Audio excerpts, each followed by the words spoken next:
UP में 10 विधानसभा सीटों पर उपचुनाव होने हैं, जिसको लेकर इस समय मैं मुरादाबाद की कुंदरकी विधानसभा में हूं। कुंदरकी विधानसभा में लोगों से जानेंगे क्या कुछ मुद्दे हैं और किन मुद्दों पर करेंगे मतदान। कुंदरकी विधानसभा में होने वाले उपचुनाव को लेकर इस समय मैं मुख्य बाजार में मौजूद हूं। मेरे साथ बात करने के लिए मुख्य बाजार में व्यापारी हैं। जी, क्या नाम है आपका? मोहम्मद रिजवान। रिजवान साहब, कुंदरकी में अभी 2024 के लोकसभा चुनाव में आपके जो यहाँ से विधायक थे उन्हें सांसद बने हैं, ऐसा प्रत्याशी आप मैदान में चाहते हैं? प्रत्याशी यही है कि जनता की बात सुने और जो महंगाई है उस पर हमारा जो प्रत्याशी खड़ा हो रहा है वो उस पर बोले और महंगाई कम हो, यही मुद्दे हैं हमारे। कुंदरकी के व्यापारियों की क्या कुछ समस्याएं हैं? व्यापार को बढ़ाने के लिए क्या कुछ करना चाहिए? ये सरकार को सोचना चाहिए व्यापारियों के लिए क्या जो पहले चीज़ तुम्हारी की वही चीज़ हमें 1 रुपये में मिलती थी, आज 10 रुपये में ख़रीदनी पड़ रही है। व्यापार की क्या स्थिति हो गई है? व्यापार बिल्कुल डूब चुका है इस टाइम। क्या कुछ मांग रहेगी और व्यापार को बढ़ाने के लिए क्या कुछ करें आपको जो जनप्रतिनिधि चुन के आए? मांग यही है हमारी, क्या हमारी जो व्यापारियों की बातें हैं वो सुनी जाएं और जो महंगाई पे इस पर गौर दिया जाए, यही हमारी बेस्ट है।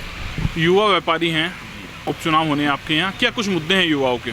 देखिए, युवाओं के तो मुद्दे ज़्यादा खास नहीं है। हमारा जो क्षेत्र ही है पढ़ाई के लिए और जो तमाम अच्छे कॉलेजेस हैं और जो ITI जो शिक्षा का जो स्थान है उससे हमेशा पिछड़ा रहा है। यहाँ से लगातार सांसद रहे और विधायक रहे हाजी रिजवान, उन्होंने तो काफ़ी काम किया। लगातार उन्होंने इंटर कॉलेज वगैरह जो उनसे हो सकता था समाजवादी सरकार में उन्होंने बनाया।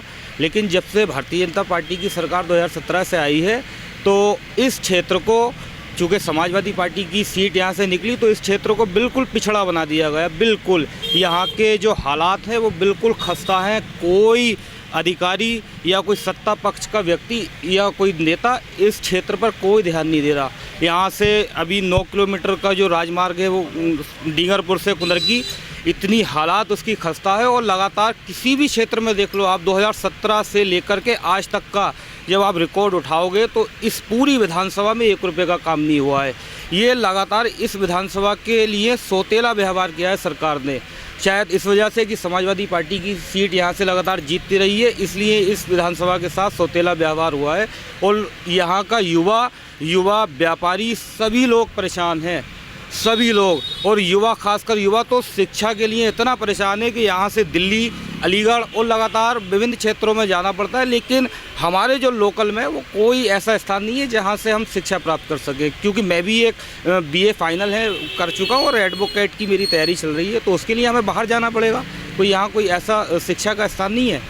कुंदरकी उपचुनाव में किस तरीके का प्रत्याशी चाहते हैं, किस तरीके का प्रत्याशी राजनीतिक पार्टियों के द्वारा मैदान में उतारा जाए जिसको वोट देंगे युवा? देखिए, कुंदरकी विधानसभा की अगर बात की जाए तो लगातार यहाँ से जो पूर्व विधायक हैं हाजी मोहम्मद रिजवान, वो इस विधानसभा का प्रतिनिधित्व करते आए हैं और उनसे बेहतर प्रत्याशी मेरी नज़र में तो कोई हो नहीं सकता। उसकी वजह है चूँकि 2017 का वो चुनाव लड़े, जीते, सरकार नहीं बनी। 2022 का चुनाव उनका टिकट काट दिया गया समाजवादी पार्टी द्वारा, लेकिन उन्होंने बसपा से चुनाव लड़ा। चुनाव लड़ने के बाद में चुनाव हारे। लेकिन आप ये देखिए कि चुनाव हारने के बाद उनका वो स्वयं और उनका पूरा परिवार लगातार काउंटिंग की हार से अगले दिन ही जनता में रहा, जनता की खूब सेवा की। आज पूरी विधानसभा 29 कुंदरकी ये चाहती है कि हाजी रिजवान फिर इस विधानसभा के जो है प्रतिनिधित्व करें और विधायक बने।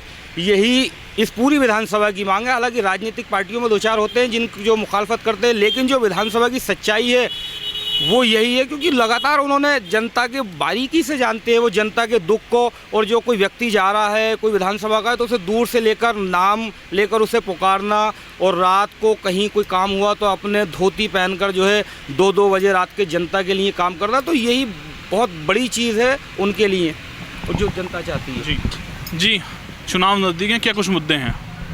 मुद्दा आपको आगे बताया मैं, डिंगरपुर रोड का वही संभल रोड, इस सड़क पर बहुत परेशानी हो रही है वाहनों को लिए और सिर्फ महंगाई की बात है बस। किस तरीके का प्रत्याशी मैदान में चाहते हैं राजनीतिक पार्टियों से? ये तो समाजवादी पार्टी हमारे हाजी रिजवान जो हैं उनको चाहते हैं। इस वक्त मैं मौजूद हूँ मुरादाबाद की कुंदरकी विधानसभा में मुख्य बाजार में। मेरे साथ कुंदरकी के लोग हैं। जी, क्या नाम है आपका? मेरा नाम है मकसूद मियाँ। मकसूद साहब, आपके यहाँ उपचुनाव क्योंकि आपके जो यहाँ विधायक थे वो सांसद बन गए हैं संभल से, तो क्या कुछ उम्मीदें हैं, किस तरीके का प्रत्याशी मैदान में चाहते हैं? देखिए जी, जियाउर रहमान बर्क यहाँ से विधायक बने, लेकिन उनके यहाँ कुंदरखी में कोई क्षेत्र में ये बतला दे वो घूमे हों, किसी बातचीत करी हो, एक आदमी से बतला दे किसी के थोड़े गए हो कि वो तुम्हारे क्या किसी हाथ मिलाया हो तो सलाम, कुछ नहीं।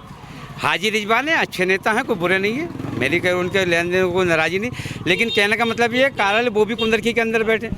हाजी अकबर हुसैन गुजरे, वो भी एक अच्छे नेता। अब ये आने वाला उपचुनाव जो हो रहा है, इसमें अगर अजीत सिंह की पार्टी से टिकट हाजी अकबर हुसैन को मिलता है तो उनकी सीट को काटने वाला नहीं। जियाउर रहमान वालिद के बाद आ रहे तो उनकी सीट को काटने वाला नहीं है। हाजी रिजवान आते हैं, उनकी सीट काटने वाला वो, क्योंकि तीनों तरह के तीनों बिरादरी का वोट अच्छा है, उसके बाद में उन्हें सहयोग वोट मिलता, कोई काट ही नहीं सकता। अच्छा, रामवीर की छवि अच्छी है, ऐसी बात नहीं है, मुसलमान उनके साथ काफ़ी जुड़े हुए हैं, लेकिन मेरा तो ये कहना है कि अब भी सीट बीजेपी की निकले और आने वाले टाइम में कुछ टाइम के बाद में भी सीट बीजेपी की निकले और देश का प्रधानमंत्री योगी जी को बनाया जाए हर कीमत पर। जब ये देश का सुधार हो सकता, ना तो सुधार नहीं हो सकता किसी कीमत पे भी। क्योंकि हम लोग जो हैं, मुसलमान कह लो या मियाँ कह लो, हम एक तरफा नहीं हैं, हमें जो है गलत रास्ते पे हैं, कुछ नहीं है हम में। तो हमारे लिए चाहिए कि योगी को एक बार प्रधानमंत्री देश का बनना चाहिए, जब भी इस देश का विकास हो सकता है। नुको उसके योगी जी के जो नियम हैं वो बड़े सख्त हैं, बड़े अच्छे हैं, कोई चोरी, कोई डकैती, कोई किसी के माल पे कब्जा, प्लाट पे कब्जा, कुछ नहीं है आज की तारीख। कई मुस्लिम लीडरों के द्वारा आरोप लगाए जाते हैं कि प्रदेश सरकार के द्वारा कई कार्रवाई गलत की जा रही है, क्या कुछ सोचते हैं मुसलमान? देखिए, बीजेपी में सबसे बड़ी कमी है, चाहे वो प्रधानमंत्री नरेंद्र मोदी हो, चाहे वो योगी जी हो, चाहे वो अमित शाह हो, सबसे बड़ी कमी यह है कि जो मुसलमान बीजेपी के साथ टांग से टांग बांधकर चलता है, बीजेपी उसे साथ नहीं लगाती, छोड़ देती है। जब पप्पू चौधरी एमएलसी से और कुंदरकी की सीट से वो विधानसभा इलेक्शन लड़े थे, तो वो मेरे पास 2-3 फेरी आए, मैं उनके साथ रहा, समर्थन में रहा, क्षेत्र में घूमा, ज़्यादा से ज़्यादा मैंने बीजेपी को वोट दिलवाए। लेकिन इस क्षेत्र के जितने भी बीजेपी के नेता एक मेरे सामने आ जाओ, किसी ने नहीं अपनाया मुझे, सब ने छोड़ दिया। क्या बात है भाई, क्यों तासुब रखते हो? अगर तुम तासुब रखते हो मुसलमानों को, फिर देश से निकाल दो ना, या फिर मुसलमानों को साथ में रहो। जब इलेक्शन का टाइम आता तो भाई तुम मुसलमानों को साथ ले रहे हो, क्षेत्र के हिसाब से साथ रख रहे हो कि भाई कुंदरकी जो विधानसभा है इसमें मुसलमानी आबादी ज़्यादा है, तो इस हिसाब से मुसलमानों को जोड़ा जाओ। भाई जब मुसलमान आपसे जुड़िया है, मुसलमानों को जोड़े हो, तो इलेक्शन के बाद क्यों छोड़ देते हो आप?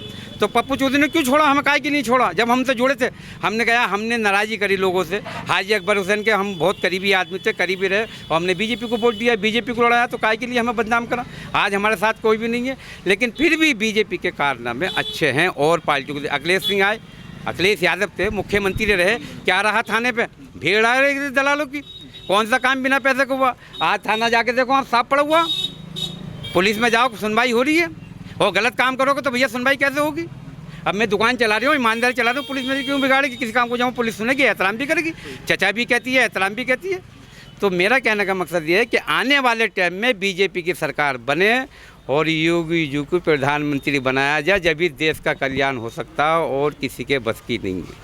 चाहे वो राहुल गांधी हो, चाहे वो अखिलेश यादव हो, चाहे वो ओवैसी साहब हो, चाहे वो कोई भी हो, कि ये लोग जो हैं 2 थाली के पट्टे हैं बजाने वाले। वोट देंगे बीजेपी को? हैं, हाँ, मैं बीजेपी के आधी रात साथ हूँ, बीजेपी को मेरी खून की जोत पड़े तो तैयार हूँ, वोट की जोत पड़े हैं, लेकिन बीजेपी को ये सोचना चाहिए कि मुझे अपने साथ रखना चाहिए। क्या बात है, बीजेपी क्यों पीछे हट जाती है?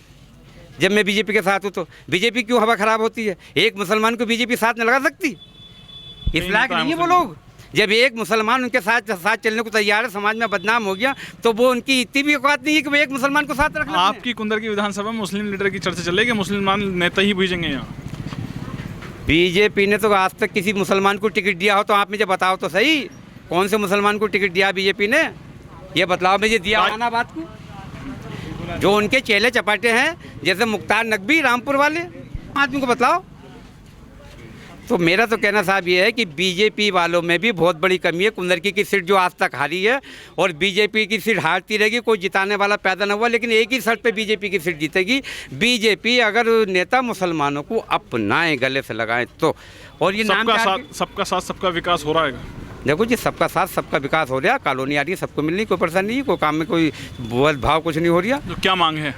मांग हमारी यही है कि तो यहाँ का जो विधायक बने, चाहे वो बीजेपी का बने, चाहे वो समाजवादी का बने, चाहे वो कांग्रेस का बने, ये तो पब्लिक के हाथ में है, पब्लिक किसे जिताएगी। हमारा काम तो बीजेपी को सहयोग करना, हम कर देंगे। लेकिन हमारा कहने का मतलब है वो विधायक यहाँ पे अपना एक ऑफिस बनाए, ऑफिस बनाने के बाद में यहाँ बैठे, अपने चेले चवालों को नहीं बैठावे कि भाई तुम ये काम ये करो वो करो, तो वो विधायक बैठ के आवाम की सुने। और क्या चाहिए हमें? कोई हमें विधायक से सोने की चूड़ियाँ कौन सी चाहिए, सोने के खंडवे कौन से चाहिए, कोई माल दौलत कौन सी चाहिए? हमें इतने चाहिए कि विधायक यहाँ बैठे, पब्लिक के बीच में रहे, बस यही है। और इसके अलावा हमें क्या चाहिए? भाजपा से ये चर्चा तेज़ है कि यहाँ पर मुस्लिम प्रत्याशी भेजेंगे। अगर मुस्लिम प्रत्याशी मैदान में आता है तो कुंदरकी के मुसलमान साथ देंगे? कुंदरकी के मुसलमान साथ देंगे, हिंदू साथ नहीं देंगे, वो प्रसादी हार जाएगा। हारने की वजह क्या होगी? हारने की वजह ये होगी हिंदू वोट साथ नहीं उठेगा उसके, मुसलमान होने के नाते। भाजपा को वोट नहीं करेगा? जाटा वोट बिल्कुल नहीं मिलेगा, बहुजन को जाएगा। एक जाटा भी क्षेत्र का अगर वोट दे दे एक मुसलमान को जो भाजपा से आवे, तो मैं गुलामी करने को तैयार हूँ बीजेपी। अगर वो जैसे रामवीर जैसे आदमी को, जिसे हिंदू और मुसलमान दोनों चाहते हों, ऐसे आदमी को टिकट दिया जा तो शायद कामयाब हो जाएगा। रामवीर को भेज दो, दूसरा का कामयाबी है। उपचुनाव होना है, क्या कुछ जनता का मूड है? जनता का मूड ज़्यादा तो रामवीर भैया को ही है। अगर वो आते हैं तो हिंदू मुस्लिम दोनों वोट देंगे। क्या नाम है आपका? सरफराज कुरैशी। सरफराज कुरैशी। और जो है ठाकुर रामवीर के लिए जो है तुम्हारे साथ में? जी जी, हम तो उन्हीं को वोट देते हैं और आते सब वोट देंगे। हमारे कुरैशी में सबके जी वोट नहीं मिलते हैं, 400-500 मिलते हैं, लेकिन अपने 1000 वोट मिलेंगे कुरैशियों में से जी। उनके आने से सीट निकल सकती है। कौन सी पार्टी से चाहते हैं कि वो आएँ? भाजपा से जी। तो किन मुद्दों पर इस बार मतदान होगा यहाँ का? मुद्दे पर गीतों को सुनो, यहाँ की जनता तो कुंदरकी की तुरक को पसंद नहीं करती है, तुरक को नहीं पसंद करती है। इस मारे राम बिठा को आए तो दोनों पार्टी एक हो जाती है जी। यहाँ पे नहीं चाहते हैं कुंदरकी में क्या तुरक गर्दी होए। कुंदरकी विधानसभा में होने वाले उपचुनाव को लेकर कुंदरकी के मुख्य बाजार में पहुंचकर कुंदरकी के लोगों से बात की गई है, जिनके द्वारा कहा गया है उनके स्थानीय मुद्दे हैं जिस पर इस बार कुंदरकी की जनता मतदान करेगी। शारिक सिद्दीकी, TV9 मुरादाबाद।